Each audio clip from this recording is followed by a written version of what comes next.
and a very warm welcome to Daily Dispatch, a show that gives you all the latest news and updates from the digital ecosystem. I'm Priya Sheth. Thank you so much for logging in. I'm back once again with all the movers and shakers from the world of startups. First up, let's have a look at the top news headlines that we've been tracking this evening. Financials for food tech major Zomato in FY20 revealed that Zomato posted a loss of 2,385 crore rupees versus a loss of 1,001 crore rupees in the previous year amid the COVID pandemic. Also, in terms of revenue, Zomato posted a 96% increase in revenues in FY20. Now, Zomato said that it will be focusing on contactless dining as well as delivery and takeaways for geographies outside India. In other news, reports suggest that Zomato is just about closing in on its pre-IPO round of funding, valuing the company at about $5.5 billion. Well, moving on to the second headline of the day, Tread founder Kunal Shah has invested in OnePlus co-founder Carl Pei's upcoming venture. Reports suggest that this venture could be an upcoming venture in the audio-focused startup space. To remember that this venture is likely to be disclosed on January 27.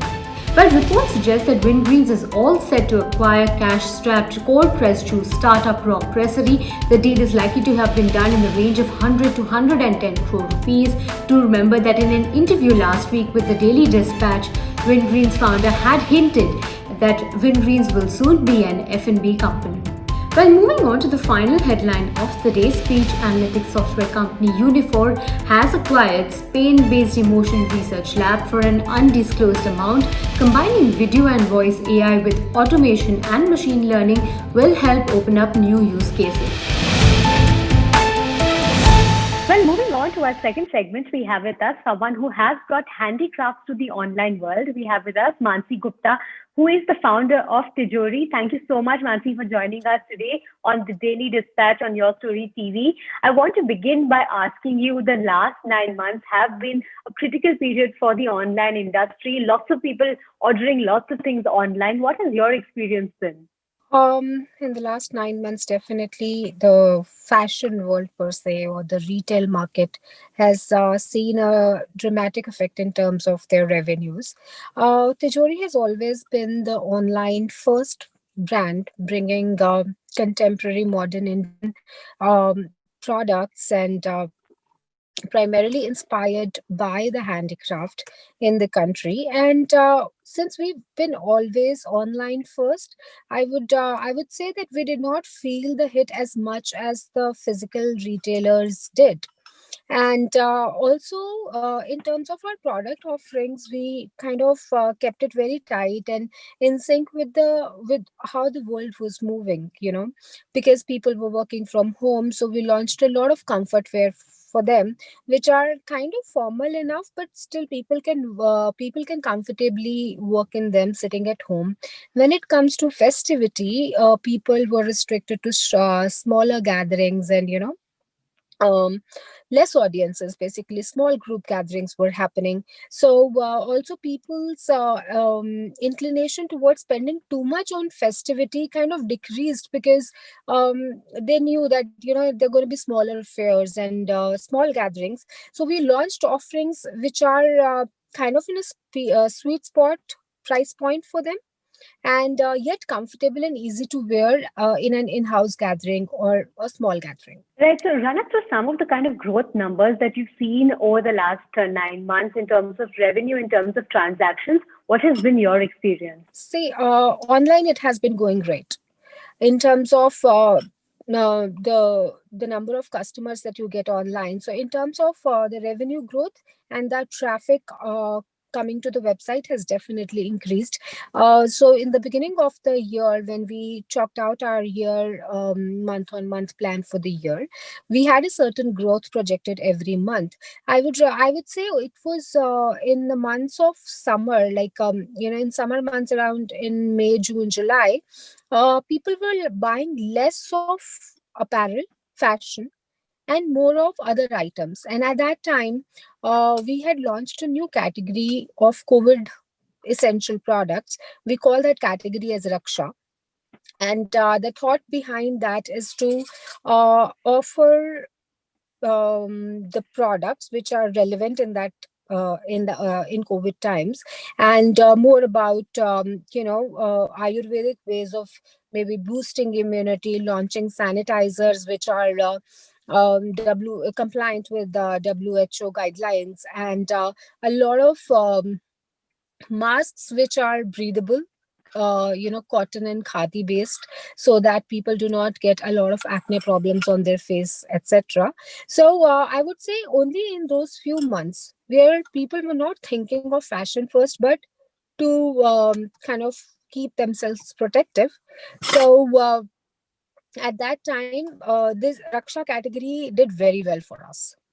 So, in terms of the overall monthly revenue, if you say, we were thankfully growing month on month, as opposed to whether that revenue was coming from fashion or non-fashion categories. That mix always differed in those times. The mix was changing. However, the revenue growth was there. But in terms of absolute numbers, what has the revenue growth been? Has it been a 30%, 40%? What has been the kind of percentage revenue growth over the last couple of months? 15% month on month is what we have done since summer. Right. In terms of expansion and the roadmap going forward, I believe that 2021 has started on a positive note for a lot of retailers, especially in the online space. What is your roadmap for 2021 in terms of expansion, in terms of new categories? Are you looking at more launches as well? Yes, absolutely. We launch new collections every month, and both in fashion and non-fashion categories. So in terms of 2021 has definitely been very promising, right? Like you said, and our plan is to keep on going very strong on in the online space, as well as we are coming up with various ways.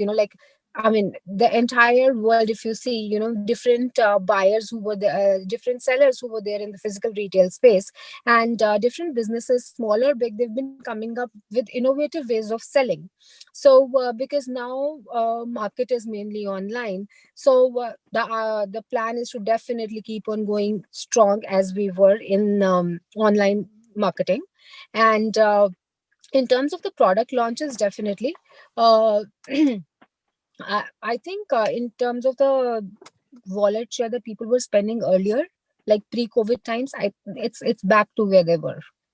So it does not stop us from launching new collections. We've been launching like January. In January, we launched about 3 to 4 apparel collections, and the response has been incredible. Right. When you talk about expansion across geographies going forward, I believe 195 countries across the globe is where Tjori products are available.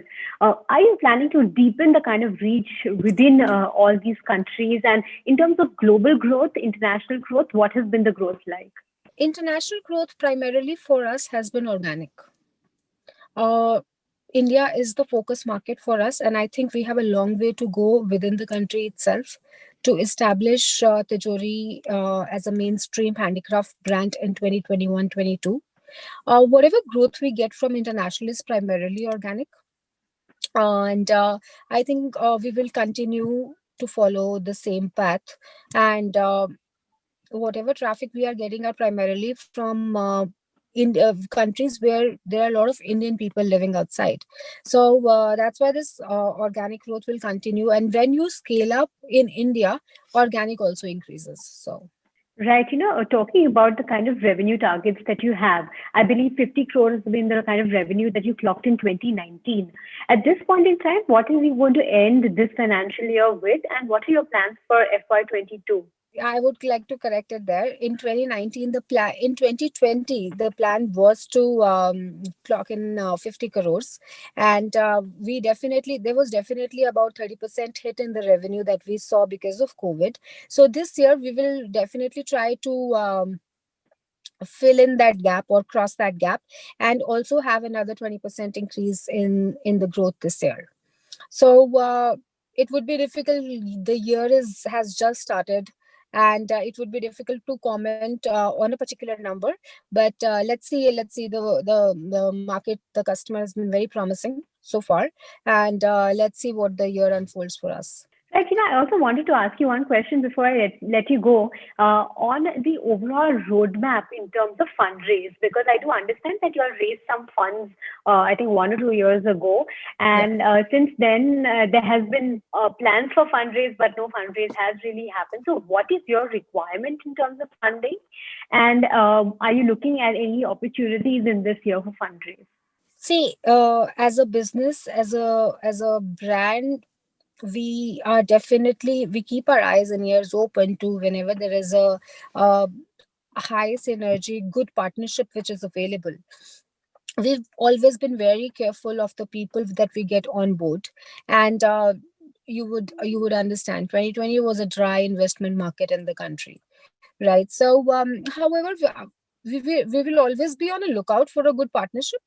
And but I think the at a very fundamental level, as a person running the venture, we always want to be very careful of the people, and uh, to get them onboarded, because for us it's not just about the investment money, it is also about the value contribution that they bring onto the table. In the past set of investors that we have had, it's early to comment, but our next go to market would be UAE, for example. So we will always be looking out for I do not want to name it a strategic partnership, but I would say support at a very strategic and directional level. So we will always be on a lookout for a good partnership like that, even in this year. Well, all right. We wish you all the very best for Thank you so your much. business and the growth going forward. And we'll keep an eye on the kind of fundraise and the partnerships that you forge in the coming year. With that, thank you very much for being a part of Daily Dispatch on Your Story TV. Well, time to say goodbye. Thank you so much for logging in for this week's Daily Dispatch. I'll see you again on Monday at 5 p.m. Don't forget to hit the subscribe button. See you next week.